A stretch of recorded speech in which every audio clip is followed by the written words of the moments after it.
madaxweyne farmaajo oo mar kale si kulul uga hadlay faragelinta shisheeye ee Soomaaliya lagu hayo.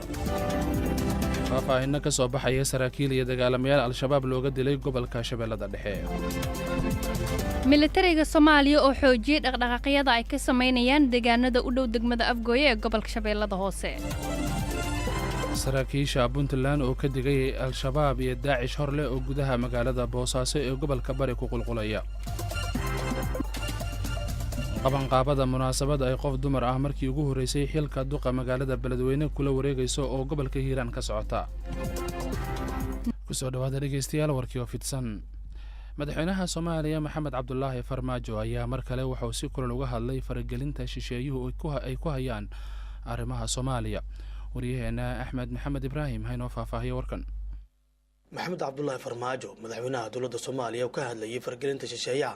ayaa ka dalbaday shacabka Soomaaliyeed inay iska dhaafaan walaaca ay muujinayaan ee ku aadan in la qaato dhul Soomaaliyeed. madaxweynaha ayaa cadeeyay inta Soomaali ay nooshahay marnaba aan la qaadan karin dhulkooda cidii isku daydaana ay iyada dhiman doonto. inta wuxuu ku daray hadalkiisa inay jiraan shakhsiyaad Soomaaliyeed ee uu soo adeegsanayo shisheeyo sida uu hadalka u dhigay balse loo baahan yahay in loo midoobo sidii la iskaga dhicin lahaa.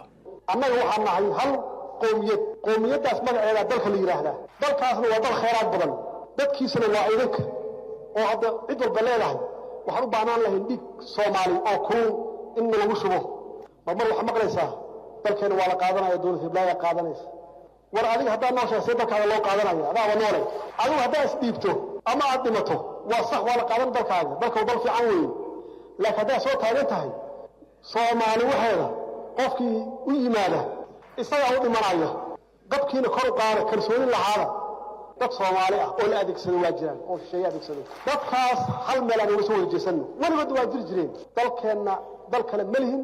isaga leenahay isaga ku dhalanay isagana ku dhimanayna qof walba waqtigiisa dhaafayna ma jiro marka niyada khayr u sheega in nalaga karta malaha Soomaali waa carruur waa isku dayay meeqasan isku dayay dadkii naga horeeyay waxba garanayeen oo dadkooda fiicnaa banaanka laga maray oo wadamadii anaga Afrika ugu horeeyay xorriyad qaataana Soomaali laguma soo dhaco dadkiina kor u qaada kalsoonida kor u qaada hadii ay jireen madax aad shaki ka qabtaan walaal shaki hanaga qabina anaga idinka hor dhimanayna laakiin hanaga harina hanaga bixina dagaalka. hadalkan uu madaxweyne Farmaajo ka jeediyay dalka Koonfur Afrika koor inta uusan ka soo tagin ayaa imaanaya xilli wasaaradda arrimaha dibadda dalka Itoobiya bogeeda ay ku daabacday qariirada qaaradda Afrika kaas oo lagu muujiyay gobolada koonfureed ee Soomaaliya lagu biiriyay dalka Itoobiya.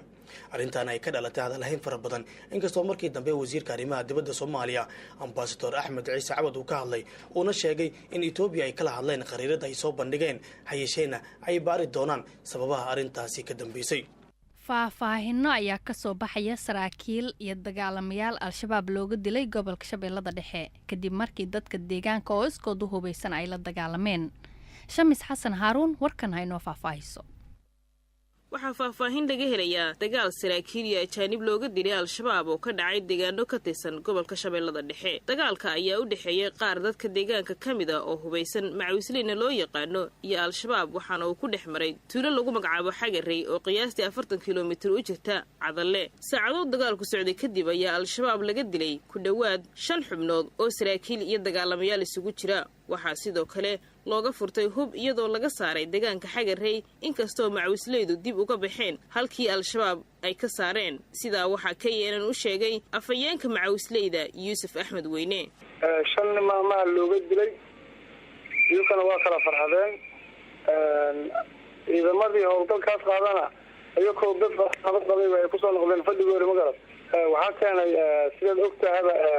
ragga hadda dagaalka qaadayo waa rag deegaankaas u dhashay u istaagay sidii dadka hore ay uga kor qaadi lahaayeen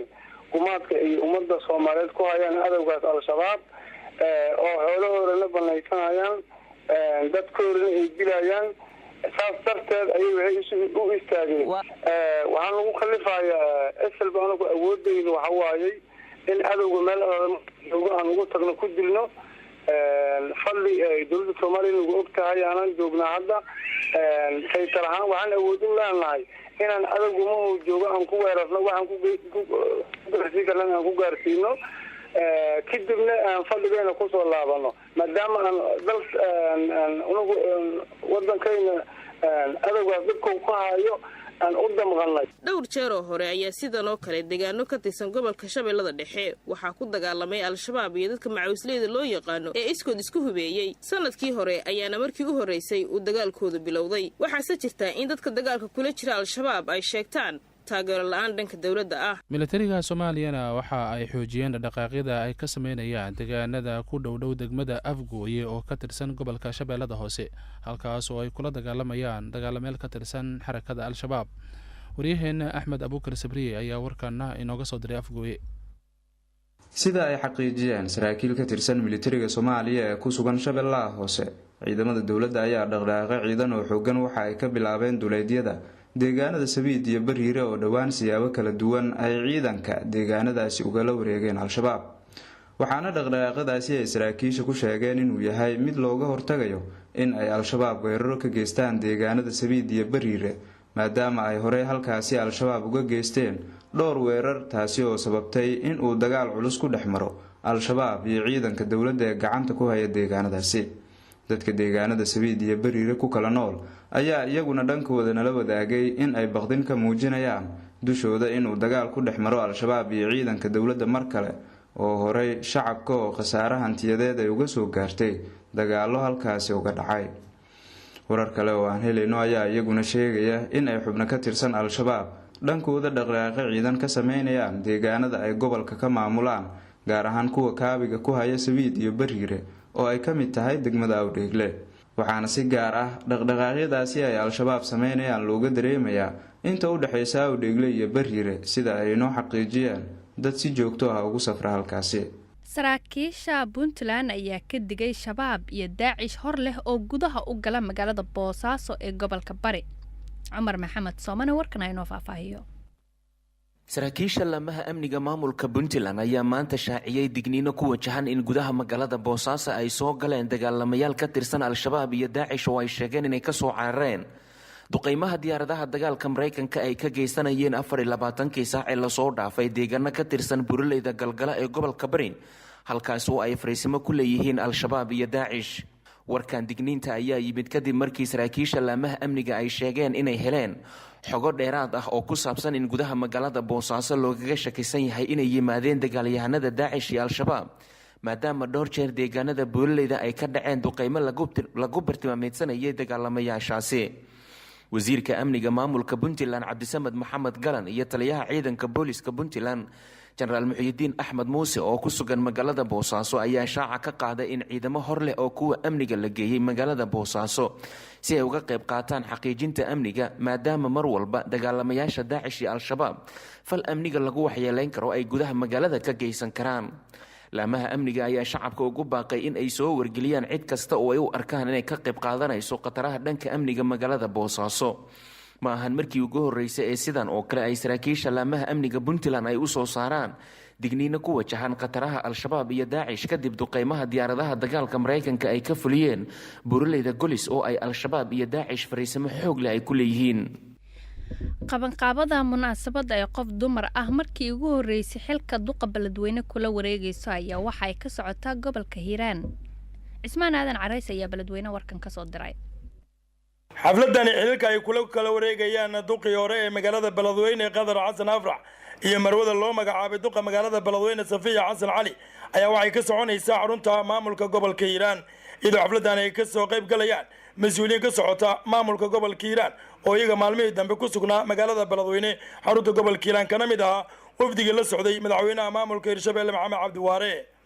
xafladda xilka ay kala wareegayaan marwa Safiya Xasan Cali ayaa waxaa ka soo qayb galaya odayaasha waxgaradka reer Hiiraan, balse waxaa isweydiin mudan bulshada ku dhaqan gobolka Hiiraan waxa ay soo kordhin karto duqa cusub ee magaalada Beledweyne ee haatan loo magacaabay qof dumar ah, maadaama rag fara badan oo iyada kaga horeeyay xilkan aysan jirin wax muuqda ay ka qabteen magaalada Beledweyne xarunta gobolka Hiiraan. iyadoo Safiya Xasan Cali ay noqonayso gabadhii ugu horeysay duq magaalo ka noqota abid degmada Beledweyne xarunta gobolka Hiiraan, iyadoo xilka gobolka Hiiraan ay kan degmadaba uu yahay mid 6 bilood la ah, iyadoo mas'uuliyiinta kala duwan ee soo maray gobolka Hiiraan aysan jirin wax cad ee ay ka qabteen goobaha adeega bulshada sida wadooyinka, waxbarashada, caafimaadka. iyadoo maamulka gobolka Hiiraan cashuur fara badan ay ka qaadaan gaadiidka isaga kala gudba gobolada dalka Soomaaliya, mana jirto wax lagu faani karo ay ka qabteen bulshada ku dhaqan gobolka Hiiraan ayaa siyaabo kala duwan ugu hadlaya waxa ay soo kordhin karto marwada haatan loo magacaabay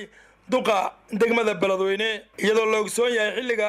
roobka guga ama dayrta ay ka curtaan gobolka hiiraan in dhammaanba duulimaadida diyaaraduhu ay u wareegaan degmada guriceel maadaama garoonka ay saameyn ballaaran ku yeeshaan daad ku soo rogmada